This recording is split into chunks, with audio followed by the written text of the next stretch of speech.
स्वागत है। आज हम आपकी कक्षा 11वीं का अध्याय पहला पढ़ेंगे जिसका नाम है समुच्चय भाग 6।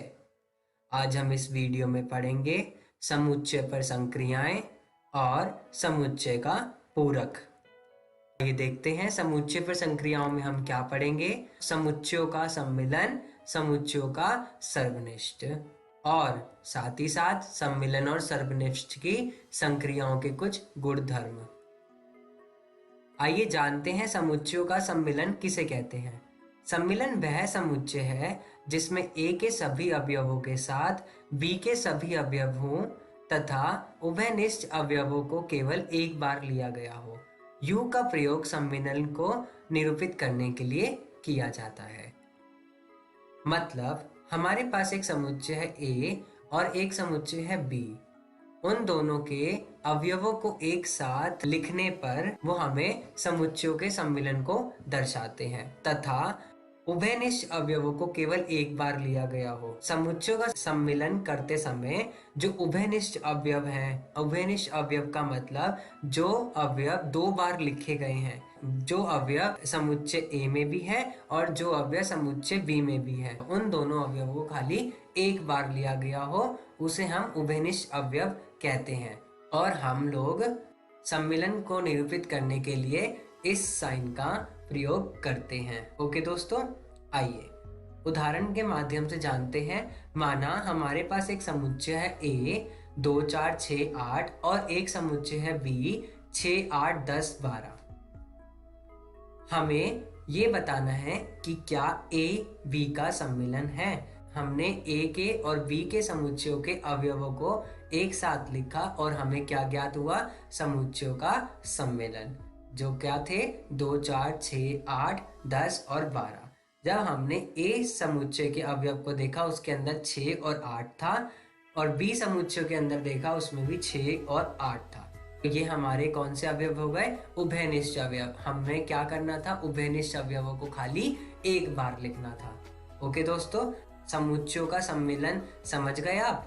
आइए अगला प्रश्न देखते हैं। माना A हमारे पास एक समुच्चय है, उसके अंदर अवयव है A E I O U और B हमारे पास एक समुच्चय है, उसके अवयव हैं A I U। हमसे ये क्या पूछ रहा है कि क्या A B का सम्मिलन है या नहीं। A का सम्मिलन और A का सम्मिलन हमने B से जब निकाला तो हमने क्या लिखा, A E I O U, क्योंकि B के सारे अवयव A के अंदर पहले से ही हैं, तो हमें इसे दोबारा लिखने की जरूरत नहीं पड़ी। ये बात करते हैं समुच्चयों का सर्वनिष्ठ। समुच्चय A और B का सर्वनिष्ठ उन सभी अवयवों का समुच्चय है जो A और B दोनों में हो। प्रतीकात्मक रूप से हम इसे लिखते हैं A सर्वनिष्ठ है B का। मतलब ऐसे अवयव जो समुच्चय A में भी हो और समुच्चय B में भी हो उसको हम समुच्चयों का सर्वनिष्ठ कहते हैं। आइए उदाहरण के माध्यम से जानते हैं।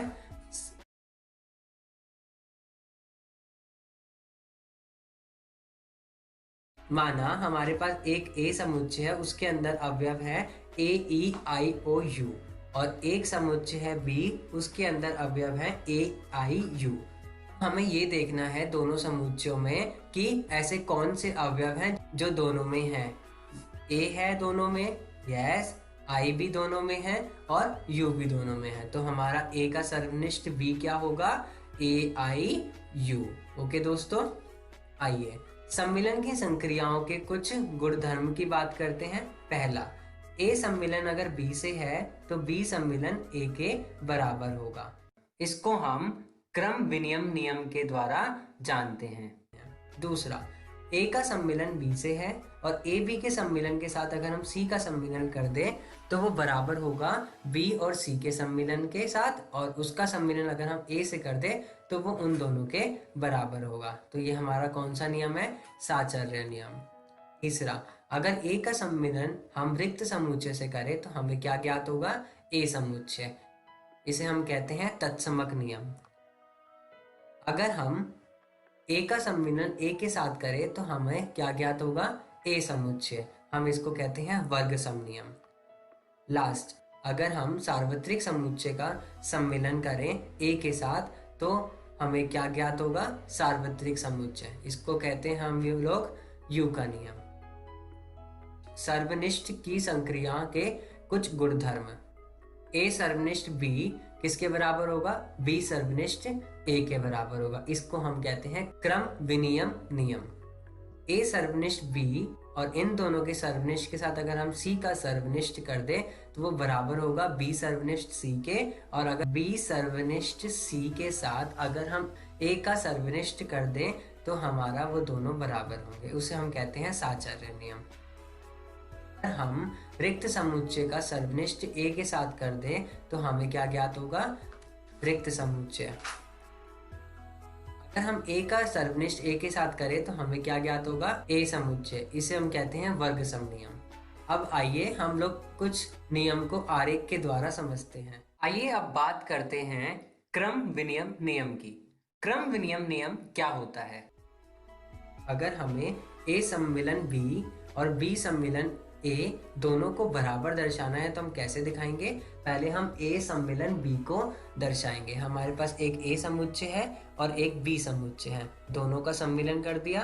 अब बात करते हैं बी सम्मिलन ए की। पहले हमने बी समुच्चय बनाया, फिर हमने ए समुच्चय को दर्शाया। जब हमने देखा कि ए का सम्मिलन बी के साथ करने पर और बी का सम्मिलन ए के साथ करने पर दोनों बराबर आ रहे हैं तो ये हमारे क्या है? बराबर है। ए का सर्वनिष्ठ बी के साथ। आइए ए समुच्चय बनाया हमने और एक बनाया हमने बी समुच्चय। जो ये डार्क पोर्शन है ये हमारा क्या दर्शा रहा है? ए सर्वनिष्ठ बी। ऐसे ही अगर ए सर्वनिष्ठ सी चाहिए हमें तो हमें कैसे पता चलेगा? ए का समुच्चय बनाया फिर सी का बनाया और जो ये बीच वाला पोर्शन है डार्क वाला ये हमें क्या दर्शा रहा है? ए सर्वनिष्ठ सी। बात करते हैं ए सर्वनिष्ठ बी और ए सर्वनिष्ठ सी का सम्मिलन। पहले हमें ये क्या दिखाना है? ए सर्वनिष्ठ बी। ए और बी में ऐसे कौन सा जगह है जो ए और बी में दोनों में आ रहा है? तो ये जो येलो वाला पोर्शन है और ये हल्का ग्रीन वाला पोर्शन है वो हमें क्या दिखा रहा है? ए सर्वनिष्ठ बी। अब ऐसे अब हमें क्या दर्शाना है? ए सर्वनिष्ठ सी। एक ऐसा पोर्शन जो ए में भी है और सी में भी है। तो ये हल्का पीला कलर और पीला कलर हमें क्या दर्शा रहा है? ए सर्वनिष्ठ सी। हमें इन दोनों का सम्मिलन दर्शाना। अगर हमें दोनों के सम्मिलन को दर्शाना है तो सारी जगह आ जाएगी जहां पे हमने कलर किया हुआ है। जैसे ये सारी जगह ये हमारी क्या दर्शाएंगी? ए सर्वनिष्ठ बी और ए सर्वनिष्ठ सी के सम्मिलन को। ओके दोस्तों, आइए अब बात करते हैं समुच्चय का अंतर क्या होता है। माना हमारे पास एक ए समुच्चय है 1 2 3 4 5 6 और एक समुच्चय है बी 2 4 6 8।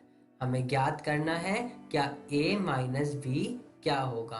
कि a माइनस बी, a समुच्चय को अगर हम b में से घटा दें तो हमें क्या ज्ञात होगा? जब हमने एक समुच्चय के अंदर से b के समुच्चय के अवयवों को हटाया तो हमें ज्ञात हुआ 1 3 और 5। कैसे? a के समुच्चय कौन कौन से थे? 1 2 3 4 5 6। b समुच्चय के अवयव कौन कौन से थे? 2 4 6 और 8। जब हमने बी समुच्चय के अवयव 2 4 6 8 हटाए ए समुच्चय में से तो हमें क्या ज्ञात हुआ? 1 3 और 5। ओके दोस्तों, अवयव 1 2 3 समुच्चय ए में है किंतु बी में नहीं है तथा बी को अगर हम ए से घटाएंगे तो समुच्चय 8 ए में नहीं है तो हमारे पास क्या बचेगा? अवयव 8। आइए बात करते हैं समुच्चय का पूरक, जिसको हम इंग्लिश में कॉम्प्लीमेंट ऑफ सेट कहते हैं। यदि ए सार्वत्रिक समुच्चय यू का एक उपसमुच्चय है तो इसका पूरक ए भी यू का एक उपसमुच्चय होता है। और हम इसको कैसे दर्शाते हैं? ए पूरक के द्वारा। हम ये भी कह सकते हैं कि ए में यू पूरक है। अगर हमारे पास सार्वत्रिक समुच्चय है 1 2 3 4 5 6 7 8 9 10। हमारे पास एक ए समुच्चय है जिसके अवयव है 1 3 5 7 9। तो हमारा ए पूरक कैसे निकालेंगे हम? ए यू में से सार्वत्रिक समुच्चय में से ए के समुच्चय को घटा देंगे। 1 घटाया, 3 घटाया, 5 घटाया, 7 घटाया, 9 घटाया तो हमारे पास क्या ज्ञात हुआ? 2 4, 6, 8 और 10। 6 4 ये 2 4 6 8 और 10 हमारे क्या हो गया, ए का पूरक। आइए इसको हम लोग चित्र के अनुसार समझते हैं। हमारे पास एक ए समुच्चय है 1 3 5 7 9 और हमारे पास एक सार्वत्रिक समुच्चय है 1 2 3 4 5 6 7 8 9 10। इसमें से जब हमने सार्वत्रिक समुच्चय को चित्र में दर्शाया तो हमने वो सारे अवयव नहीं लिखे जो ए समुच्चय में थे। तो हमारे पास कौन कौन से अवयव बच गए, 2 4 6 8 और 10। तो ये हमारे क्या हो जाएगा, ये सारा लाल वाला भाग क्या हो जाएगा हमारा ए पूरक। 2 4 6 8 और 10। पूरकों के कुछ गुणधर्म की बात करते हैं बच्चों। द्विपूरक नियम। द्विपूरक नियम क्या होता है, अगर हम ए पूरक का एक बार और पूरक कर दे तो हमें क्या ज्ञात होगा, ए समुच्चय। दूसरा, हमारा रिक्त समुच्चय यू पूरक के बराबर होता है और यू पूरक हमारा रिक्त समुच्चय के बराबर होता है। और तीसरा, अगर हम लोग ए का सर्वनिष्ठ बी के साथ करें और उनका पूरक कर दें तो हमें क्या ज्ञात होगा, ए पूरक और बी पूरक का सम्मिलन। पूरक नियम। पूरक नियम हमारा क्या होता है, अगर हम ए का सम्मिलन ए पूरक के साथ करें तो हमें सार्वत्रिक समुच्चय ज्ञात होगा और अगर हम ए का सर्वनिष्ठ ए पूरक के साथ करें तो हमें रिक्त समुच्चय ज्ञात होगा।